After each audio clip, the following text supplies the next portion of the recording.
Kita akan bicara tentang Benteng Kuto Besa.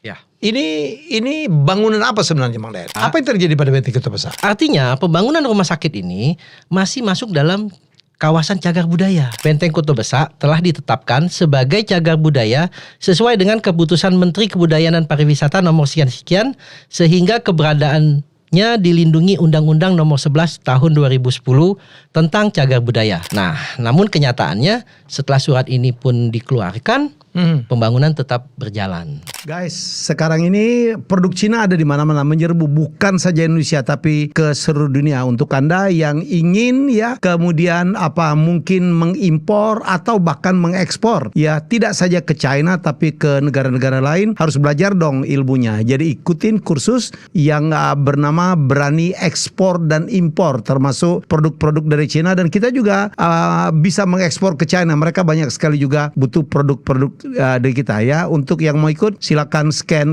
QR code ini atau klik link yang ada di video ini.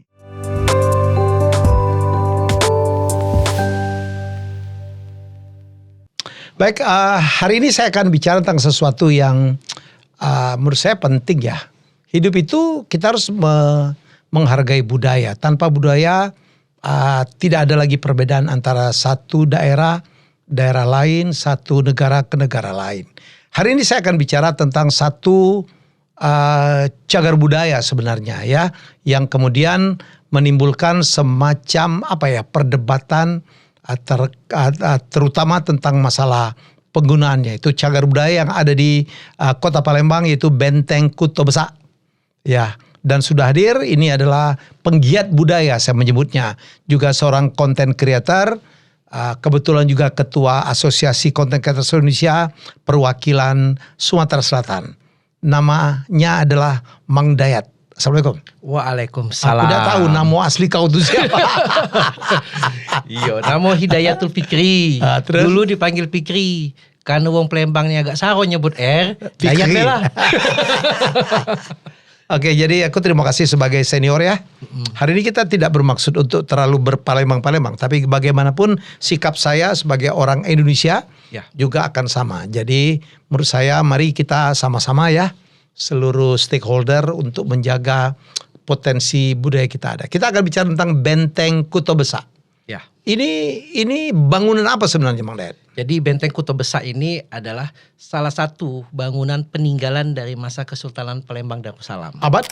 Abad ke-17. Oke. Jadi dibangun jadi abad ke-18. Dibangun 1780. Jadi abad 18 itu artinya. Abad 18 yang ini adalah sebagai penanda dan satu-satu identitas Indonesia itu adalah benteng yang dibangun oleh pribumi. Selain itu oleh penjajah kala ya? Oleh Belanda kala? Belanda, Inggris? Iya, Portugis? Jadi setauku cuma dua, yaitu Palembang dan juga Buton. Yang dibangun oleh pribumi. Jadi ini adalah salah satu identitas Indonesia yang menunjukkan bahwa pada masanya kita itu memang bangsa yang besar. Ya. Jadi ini adalah Benteng Kuto Besa, salah satu peninggalan dari masa keemasannya Kesultanan Palembang Darussalam yang dibangun selama 17 tahun. Jadi benteng ini hanya 3 yang tersisa, maksudnya itu peninggalan Kesultanan itu bangunannya. Yang tertinggal itu hanya 3, Benteng Kuto Besa, Masjid Agung, dan makam Kawatukurep. Nah, Kawatukurep itu di mana? Itu dia masuk di kawasan Tiga Ilir. Oke, Kawatukurep. Kawatukurep. Nah, sekarang yang lagi banyak kita soroti itu adalah Benteng Kuto Besa. Apa yang terjadi pada Benteng Kuto Besa? Yang sejauh ini itu adalah peninggalan sejarah dari Kesultanan Palembang, identitas masyarakat Palembang. Cagar budaya ya? Cagar budaya ada nasional. Ada keputusannya, ada SK-nya. Tahun 2004 sudah ditetapkan sebagai cagar budaya nasional oleh Kementerian Kebudayaan dan Pariwisata. Oh, zaman Pak Ardike ya? Ini yang menandatanganinya Pak Ketut apa namanya? Gede Ardike kali. Pak Gede. Gede Ardike. Ya, Gede Ardike. Dosen aku ya. Oke, terus? Jadi yang adalah peninggalan dari Palembang, Juriat Palembang, tapi sampai hari ini kita tidak bisa menyentuh sejarah kita itu. Dan ada hal baru lagi yang Kenapa nggak bisa di situ? Sejauh ini dikuasai oleh, itu dijadikan ini kan benteng, kan ada bangunan tembok begitu kan? Ya. Oke. yang saat ini aset itu dikuasai oleh Kesdam. Kesdam.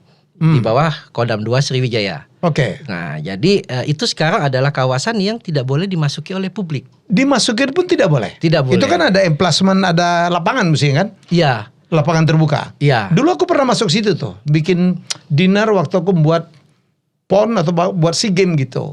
Keren sekali tuh makan malam di dalam benteng istilahnya. Dulu bisa ya. Oh sekarang tidak boleh. Sekarang sama sekali tidak bisa. Malum ya, aku lama udah balik. Iya. Nah, ditambah lagi yang satu kesedihan dari kami sebagai pegiat budaya dan juga zuriat dari Palembang, sedang dibangun pengembangan rumah sakit Akagani. Oh iya, di rumah sakit situ ya? Iya. Rumah sakit militer dulu ya? Rumah sakit militer. Oke. Sekarang namanya rumah sakit Akagani yang Abdul sedang Kapli dikembangkan Gani. menjadi 7 lantai. Mestinya bagus dong untuk memberikan fasilitas kesehatan kepada masyarakat. Secara kaidah cagar budaya itu melanggar undang-undang cagar budaya. Di mana Walaupun yang dibangun rumah sakit. iya, di mana itu akan merubah dari nilai histori dan juga bisa mengancam keberadaan dari cagar budaya itu sendiri. Bayangkan 7 lantai dibangun kemudian dipasang paku bumi, tidak menutup kemungkinan akan terjadi kerusakan di cagar budaya itu. Kalau bangunan cagar budaya ada apa aja dalam benteng itu? Sejauh ini itu adalah kawasan. Kawasan? Jadi secara SK yang dikeluarkan oleh Kementerian Kebudayaan dan Pariwisata tahun 2004 itu kalau kawasan itu adalah luasan seluruhnya. Batasan itu Jalan Merdeka, Ya. kemudian ada Jalan Bari, Sungai Musi dan Skana. Nah maksud saya ada bangunan-bangunan tua apa di dalam kawasan ini? Kalau sekarang itu di masa Kesultanan kan ada bangunan Istana Raja di Oke. situ, Istana Sultan. Masih ada? Yang kemudian di masa Belanda itu sudah digali fungsikan menjadi barak-barak. Nah, sebagian besar yang dari Belanda itu masih ada. Masih ada, utuh. Ya. Utuh. Jadi apa sekarang? Kita tidak bisa masuk kan? Oke. Ada sebagian menjadi asrama dan juga menjadi perkantoran, jadi Kesdam. Oke. Nah, jadi kalau secara detailnya karena kita tidak bisa mengakses, jadi kurang paham juga ke situ. Oke, terus? Jadi artinya pembangunan rumah sakit ini masih masuk dalam kawasan cagar budaya. Nah, yang harusnya tidak boleh ada bangunan baru, apalagi yang ketinggiannya melebihi dari bangunan inti cagar budaya. Nah, di sini kita sempat bersuara, kita sebagai pegiat kebudayaan yang mencintai kebudayaan itu menyuarakan penolakan untuk dibangun rumah sakit tersebut. Dan alhamdulillah sebenarnya kita bojong udah lama ini. Karena dulu awalnya tahun 2022 pun sempat akan dibangun 4 lantai. Tapi Rumah sakit juga? iya, tapi setelah kita demonstrasi lah, kemudian akhirnya negosiasi, dibuatlah satu perjanjian bahwa pada saat akan pengembangan rumah sakit Akagani itu akan melibatkan tim ahli cagar budaya. Nah, tapi kemudian di tahun 2005 kemarin tahu-tahu udah bangun. 2025? Iya, Desember 2025. Nah, itu salah satu kekecewaan Udah selesai? kita, masih pembangunan. Masih berlangsung? Masih berlangsung. Nah, yang akhirnya kita demonstrasi juga dan sempat berdiskusi dengan Panglima Kodam. Beberapa pertemuan kita lakukan, yang akhirnya suara kita itu terdengar sampai ke Kementerian Kebudayaan, Bapak Fadlizon. Nah, akhirnya keluarlah yang satu membahagiakan itu surat Bapak Fadlizon ke Kementerian Pertahanan. Karena katanya sih aset ini pada dasarnya adalah kepemilikan dari Kementerian Pertahanan. Nah, jadi ini ada suratnya, saya bawa juga kan. Jadi ini surat Fadlizon ke Kementerian Pertahanan. Oke. Untuk Bapak Syafri Samsudin. Nah, jadi yang penting adalah poin pertama itu bahwa Benteng Kuto Besak telah ditetapkan sebagai cagar budaya sesuai dengan keputusan Menteri Kebudayaan dan Pariwisata nomor sekian-sekian, sehingga keberadaannya dilindungi Undang-Undang nomor 11 tahun 2010 tentang cagar budaya. Oke. Yang kedua, rencana perluasan Rumah Sakit Akagani di situs cagar budaya Benteng Kuto Besak Palembang akan berdampak pada nilai penting cagar budaya dan merusak keberadaan benteng yang dimaksud. Oke. Dan yang ketiga, berkenaan dengan hal tersebut, kami memohon rencana perluasan Rumah Sakit Akagani di situs cagar budaya Benteng Kuto Besak Palembang dapat ditinjau kembali.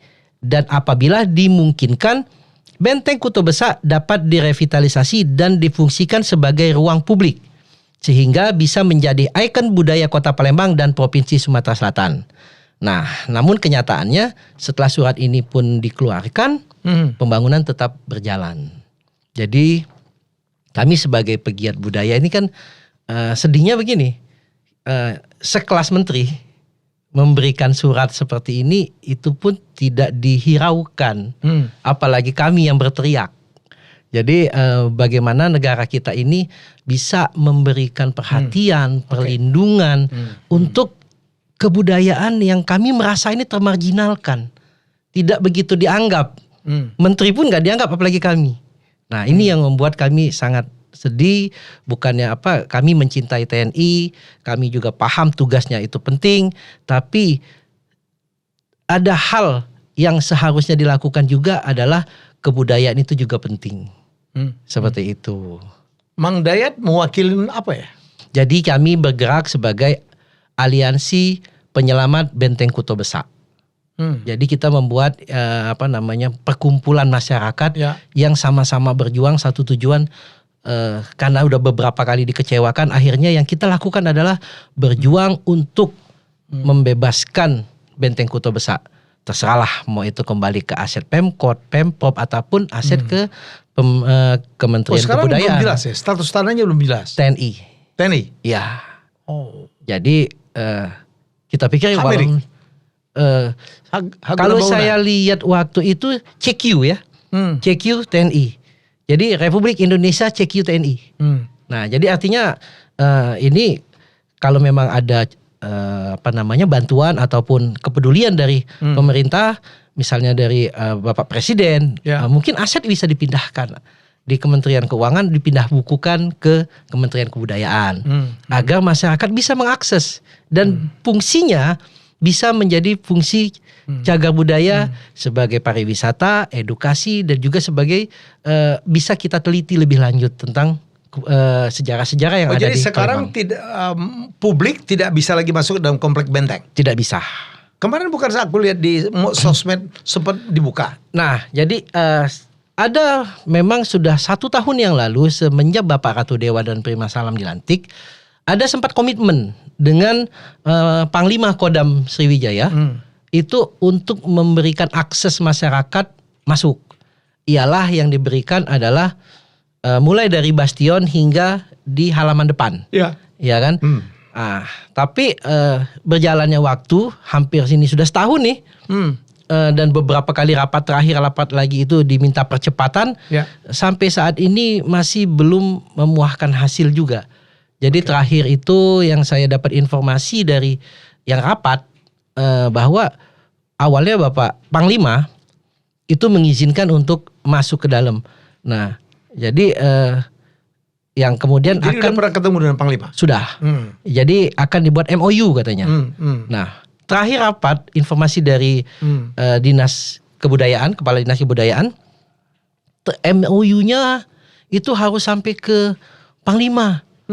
Terus? Ya, saya pikir kalau memang sampai ke Panglima artinya kembali ke nol lagi, karena tidak semudah itu kan. MOU antara pemerintah. Panglima TNI? Iya. Panglima TNI loh. Jadi untuk membuka akses itu harus katanya Panglima TNI. Jadi itu menjadi satu kekhawatiran lagi, mulai buat kami sedih lagi, yang artinya ini akan makin panjang Siapa lagi. Siapa yang mengatakan begitu? Informasinya adalah Kakesdamnya. Kepala Kesatuan Kesehatan ya, Kakesdamnya.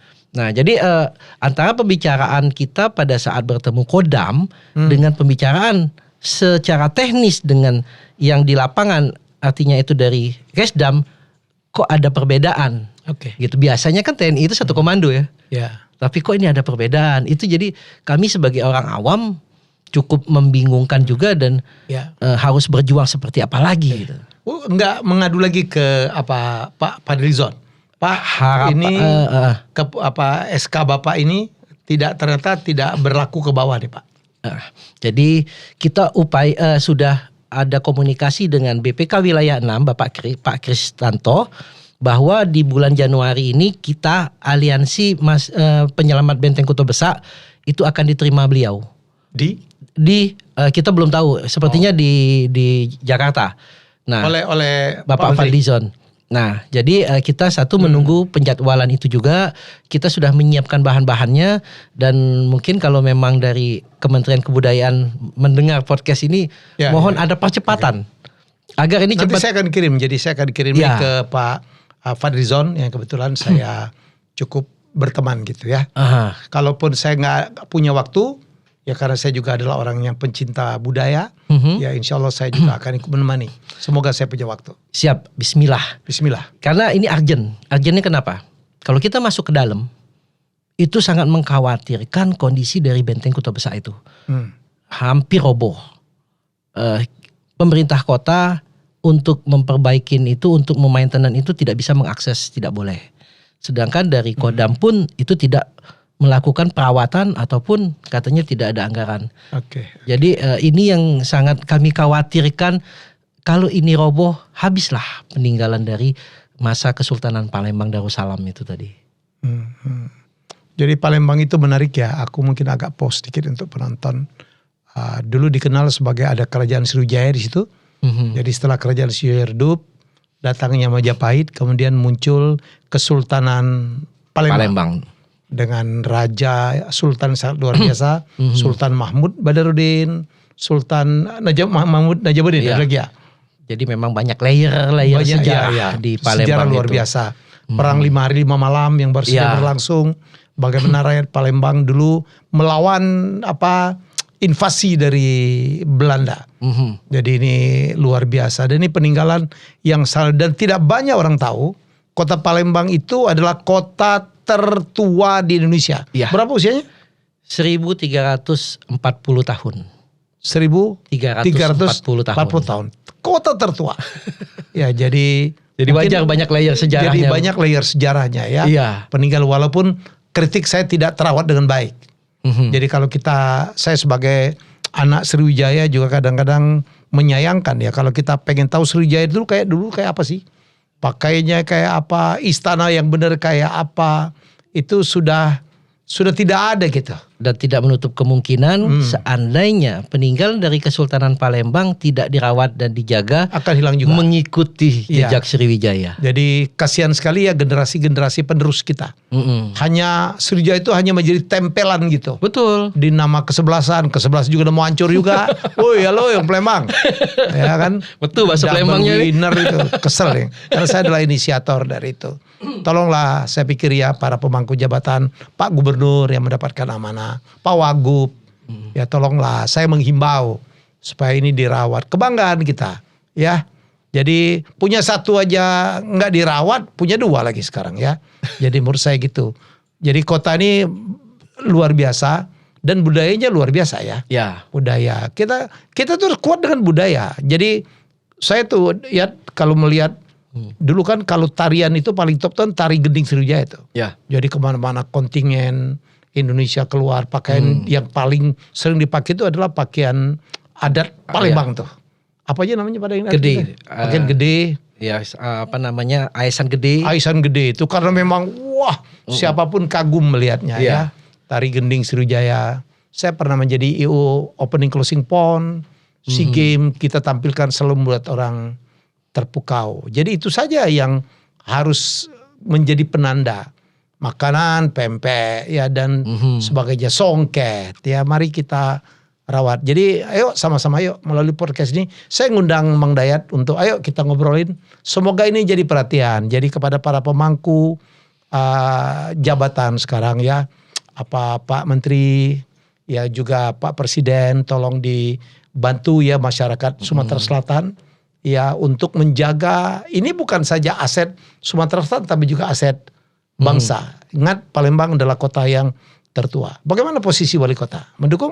Sejauh ini wali kota sangat mendukung. Jadi Bapak wali kota Ratu setiap Dewa. Bapak wali kota kita atau Dewa itu setiap ada update ataupun dia proaktif seperti halnya revitalisasi ini. Alhamdulillah. Jadi pada saat ada kita informasikan Ya. kita butuh percepatan Pak Wali. Oke, siap. Ya. Dalam jangka waktu 1 minggu itu semua dokumen siap. Luar biasa ya wali kota sekarang ya. Iya, jadi dia langsung melakukan percepatan-percepatan dan juga menganggarkan. Tinggal mekanisme kerjasamanya seperti apa. Nah, jadi ya sejauh ini harapan kami tetap ya sebaiknya sih itu bisa asetnya itu kembali ke pemerintah kota ataupun provinsi. Agar bagaimana ini? Apa posisi Pak Gubernur Herman Deru? Untuk sejauh ini kalau Bapak Herman Deru saya belum melihat adanya suatu upaya untuk merevitalisasi Benteng Kuto Besak ini. Nah, karena informasi yang terakhir kita sampai ada unjuk rasa waktu itu ke kantor gubernur, kita meminta Bapak Gubernur itu membatalkan adanya usulan dana BKBK, dana bantuan khusus untuk TNI pembangunan tahap 2 dari Rumah Sakit Akagani ini. Oh, justru dari Pemprov menganggarkan? Iya, informasi dari kita juga audiensi ya waktu itu ya ke DPRD provinsi. Ya. Bahwa informasinya sebesar 53 miliar. Angka yang cukup fantastis kalau aku pikir ya. Dan mungkin itu sebenarnya kalau memang dialokasikan secara kita sebagai kacamata kebudayaan, lebih baik dialokasikan untuk relokasi daripada untuk membangun, karena kita sayang juga sama beliau. Di Palembang mungkin masih segar ingatan kita ada kasus Cinde yang akhirnya ya kan ini dengan isu cagar budaya akhirnya melibatkan para gubernur dan wali kota pada masanya. Nah, jangan sampai kejadian di Benteng Kuto Besak ini menjadi Cinde jilid 2. Jadi Cinde aku kasih tahu dulu ya, karena nggak semua orang kenal nih. Cinde itu adalah satu pasar cagar budaya juga. Cagar budaya. Bangunannya tuh arsitek Belanda yang katanya tinggal itu yang ada di Indonesia. Desainnya ada Thomas Karsten, hanya ada di Palembang dan di Pasar Sidoarjo. Pasar Sidoarjo. Ya. Tahu-tahu direvitalisasi, dimodernisasi dengan dirobohkan. Ya, betul. Dirobohkan akan dibangun pasar baru. Celakanya juga tidak lanjut. Jadi Anda lihat sekarang cagar budaya yang dirobohkan dan tidak dibangun baru, sekarang cuman ditutup seng. Fungsinya sebagai pasar pun tidak jadi efektif gitu. Dan sudah makan korban. Ya ada beberapa orang kena kasus hukum ya. Jadi para pimpinan daerah. Akankah ini akan begitu lagi? Moga-moga tidak, dan belum terlambat saya pikir ya. Makanya kita sayang sebenarnya. Jadi saya sebagai orang senior nih ya. Iya, sama pimpinan kita tuh. Ya berharap ya kita duduk bareng lah ya. Dari Kementerian Kebudayaan, dari Kementerian Pertahanan, dari tokoh masyarakat. Ya Pak Gubernur tolong ikut Pak Gubernur ya. Supaya ini masalah yang serius, jangan sampai kita menyesal. Ya. Gubernur punya banyak aset, punya banyak anggaran, ya kan, yang mungkin ini kita minta bantu Pak Gubernur bisa dialokasikan untuk merevitalisasi Benteng Kuto Besak ini tadi, dan juga minta bantuan juga. Tanpa ada bantuan Pak Wali Kota dan Gubernur, mungkin pergerakan kita ke tingkat pusat juga akan sulit dilakukan. Oke. Insya Allah saya sebagai tokoh masyarakat Sumsel akan membantu. Yang kami kurang setuju, karena klaim dari Kesdam itu dari saat kita pernah berbincang, ini ada keuntungan rumah sakit itu kurang lebih 10-15 miliar per tahun. Jadi betul itu adalah sisi kemanusiaannya ada, tapi ada sisi bisnisnya juga. Nggak ada masalah dong? Nggak ada masalah, tapi artinya Benteng Kuto Besak itu tidak akan bisa dibangun lagi. Tapi rumah sakit bisa dibangun dimanapun. Kapanpun, selayaknya, sebaiknya harapan kita itu pengembangan janganlah sampai merusak cagar budaya. Ya. Tuh. Oke, jadi semoga ini menjadi sesuatu yang jadi renungan kita bersama ya. Jangan sampai kita menyesal. Ini kebetulan saja yang kita bahas sekarang adalah satu cagar budaya yang ada di Kota Palembang. Bukan karena saya orang Palembang juga. Gitu. Sebenarnya masih banyak lagi nih yang butuh Banyak perhatian. lagi gitu. Dan ini yang kebetulan di sosmed itu berseliweran. Bahasa kita tuh viral lah ya. Viral lah gitu. Jadi menurut saya mari kita duduk bareng ya, melepaskan dulu ego, meredam ego. Betul. Kita duduk bareng. Sekali lagi rumah sakit bagus ya, diperlukan gitu. Ya, dan tapi jangan lupa ada cagar budaya. Ya. Cagar budaya tidak bisa dipindah, tapi rumah sakit bisa dipindah. Ya, mari kita sama-sama, dan saya pesan betul kepada adik-adik saya pemangku jabatan sekarang, ya kan, semua di bawah saya usianya, wali kota, gubernur, teman-teman di DPR ya, dengan para APH juga. Yuk duduk bareng yuk, nggak ada yang nggak bisa diselesaikan tanpa kita duduk bareng musyawarah. Betul, ya, betul. Nggak boleh menang-menangan. Betul ya Pak Dede? Betul. Oke. Jadi ada lagi ingin disampaikan? Ya. Ya, pada dasarnya tadi kita berjuang adalah untuk kebudayaan yang tidak mendiskreditkan instansi dari TNI. Ya. Kita juga paham posisi beliau. Kalau kami beribaratkan itu, TNI itu siap dan. Kalau hari ini Panglima dari Panglima TNI bilang keluar.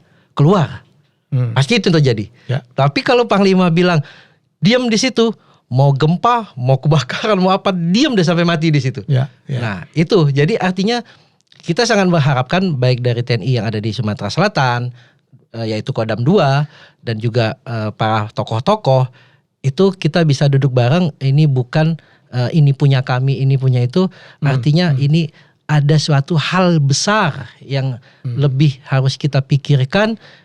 Baik kalau seandainya Benteng Kuto Besa itu bisa dibuka untuk publik, direvitalisasi, itu akan berdampak bagi pendidikan, bagi kebudayaan, dan terutama pariwisata. Ya. Akan berkembang pariwisata di Palembang. Berkembangnya pariwisata akan berkembang juga perekonomian UKM-nya di situ. Nah, dan mungkin juga itu akan membuat kota Palembang akan lebih maju secara ekonominya tadi, masyarakatnya lebih sejahtera. Nah, jadi ada hal yang lebih besar lagi di situ. Bukan hanya sebatas ini aset kami, ini bisnis kami, ini rumah sakit untuk kemaslahatan, tapi yuk kita sama-sama untuk memikirkan hal yang lebih besar dari itu. Baik, semoga acara ini ditonton oleh para pengambil keputusan ya. Pak Menteri ya, Pak Menteri Kebudayaan, Pak Fadlizon, Menteri Pertahanan ya. Dan para pemangku jabatan lah, mari kita peduli ya, jangan sampai kita menyesal ya, karena cagar budaya adalah sesuatu aset yang harus kita rawat. Palembang sudah belajar dari runtuhnya Pasar Cinde ya, yang sekarang tidak jadi apa-apa malah menimbulkan kasus ya. Semoga bangsa ini adalah bangsa yang menghargai sejarah dan bangsa yang menghargai budaya kita. Terima kasih Mang Dayat. Siap. Sudah nyetir dari Palembang. Sambil menikmati perjalanan. Palembang. Walaupun tolnya udah mulai bopeng-bopeng. Jerawatan. Jerawat kan. Bopeng tapi agak kecil-kecil ya. Karena musim hujan. Ya. Musim hujan. Kalau musim hujan harus harap maklum lah ya. Jadi semoga ini bermanfaat ya, untuk menjadi renungan kita bersama ya. Jadilah bangsa yang mencintai sejarahnya. Terima kasih. Kita jumpa dalam episode selanjutnya. Bye-bye. Terima kasih ya. Terima kasih. Ya.